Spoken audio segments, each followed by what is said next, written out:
Salut à tous, c'est François Rousseau. Si vous êtes passionné par les voitures, vous êtes au bon endroit. Continuez à regarder, on va entrer dans le vif du sujet. Malheureusement, la capacité de se garer n'est pas à la portée de tout le monde. Même les conducteurs expérimentés peuvent éprouver des difficultés à se garer lorsqu'il n'y a pas assez d'espace libre, surtout s'il y a des voitures valant plusieurs millions de roubles à proximité. Ces automobilistes ont tendance à se garer en périphérie, à la recherche d'un endroit où il n'y a pas d'autres voitures à proximité. Ils se retrouvent souvent dans des situations difficiles lorsqu'il s'avère que, pendant leur absence, des changements importants ont été apportés à l'arrangement, et pas du tout de manière positive. Les risques du stationnement sur voirie. Les sièges et les rétroviseurs mal réglés sont une cause fréquente d'échec des tentatives de stationnement, y compris des raflures sur des parties de la carrosserie. Dans ce cas, la visibilité est vraiment réduite et il devient très difficile d'effectuer une manœuvre dans un espace limité. De nombreux conducteurs enfreignent délibérément le code de la route en plaçant leur voiture à des endroits où il est impossible de le faire, mais où il n'y a pas de rangée dense d'autres véhicules. Et ils en paient souvent le prix. Avoir un assistant peut aider à résoudre le problème, mais ce n'est pas toujours possible. Une autre façon de trouver une place libre pour garer sa voiture consiste à parcourir un itinéraire limité, en espérant avoir de la chance. Cette méthode fonctionne parfois,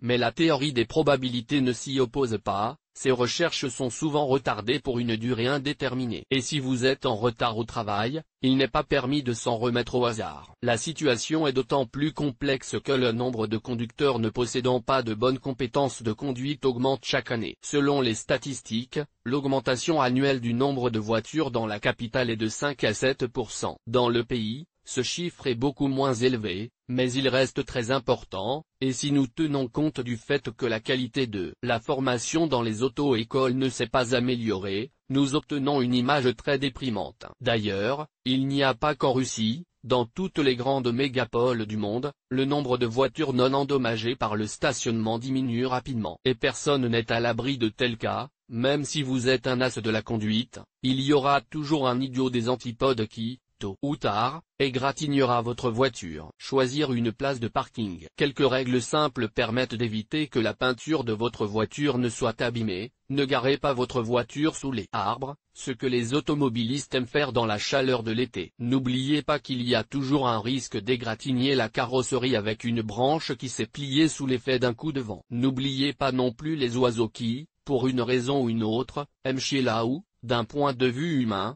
ce n'est pas permis. En d'autres termes, préférez garer votre voiture dans un endroit dégagé. Les écoles, les jardins d'enfants, les terrains de sport et de jeux pour enfants, un autre endroit considéré comme inapproprié pour le stationnement. Bien sûr, uniquement si vous êtes soucieux de la sécurité de votre véhicule. Si vous avez le choix entre placer votre voiture entre deux voitures côte à côte ou dans un endroit où il n'y a pas d'autres voitures, vous devriez préférer la première option. Suggérez-vous que cela défie la logique? Pas du tout. Dans cette situation, c'est à vous et à vous seul qu'il incombe de veiller à ce que le stationnement se déroule sans encombre. Dans le cas contraire, il se peut que la personne qui se garera près de vous plus tard ne soit pas aussi adéquate. Bien sûr, dans tous les cas, le risque de dommage à la peinture ne peut être réduit à zéro, car votre voiture peut être endommagée lors du départ de vos voisins, mais diviser la probabilité par 2, c'est déjà beaucoup. Le montant des amendes pour infraction au code de la route tend à augmenter. Par conséquent, les conducteurs inexpérimentés n'ayant pas 3 ans d'expérience ne sont pas enclins à prendre des risques en raison de l'absence de vignette sur leur voiture. Si vous apercevez une voiture avec un point d'exclamation, ne vous arrêtez pas à proximité. Les statistiques montrent que la majorité des collisions dans les parkings se produisent non pas à l'entrée, mais à la sortie, et vous prenez donc un gros risque.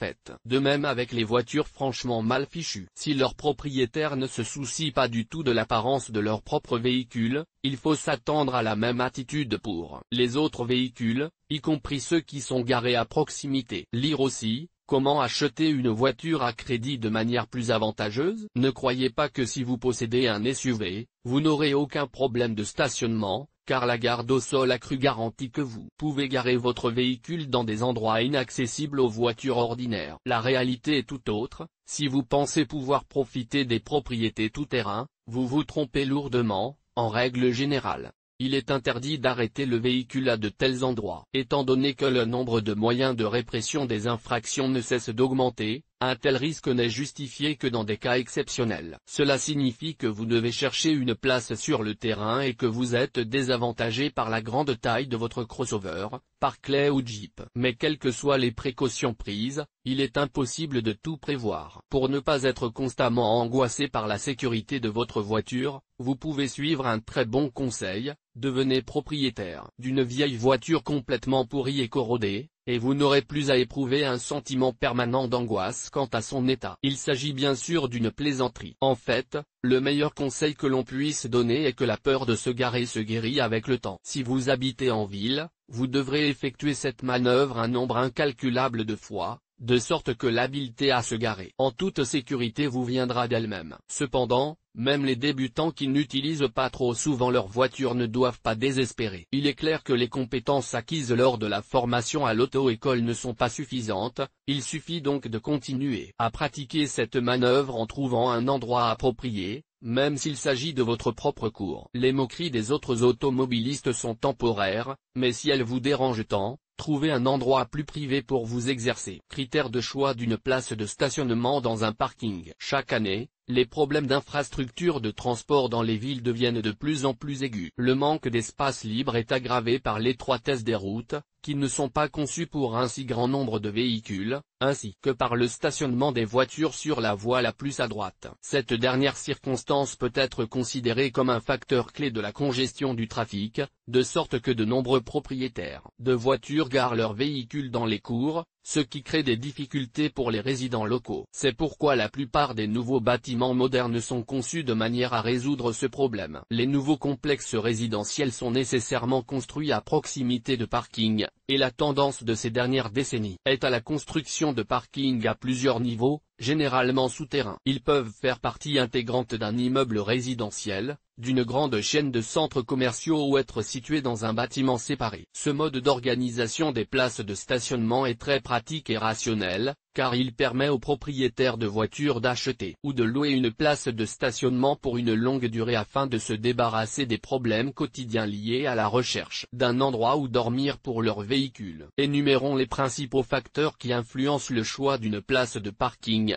Le fait que le parking soit situé à proximité de votre lieu de résidence est certainement une bonne chose. Mais il y a un autre problème important à résoudre: comment choisir le bon emplacement pour le parking. Vous devrez ici tenir compte de plusieurs critères: l'emplacement des escaliers, la présence ou non d'ascenseur dans la zone d'accessibilité, l'emplacement des mécanismes de levage menant au parking intérieur par rapport à ceux-ci. Par exemple, la proximité de votre secteur résidentiel peut être compensée par la distance du parking. L'emplacement idéal est donc proche de l'entrée et de préférence au rez-de-chaussée si le parking est à plusieurs niveaux. Malheureusement, s'il s'agit d'un immeuble à plusieurs étages déjà habité, votre choix sera très limité.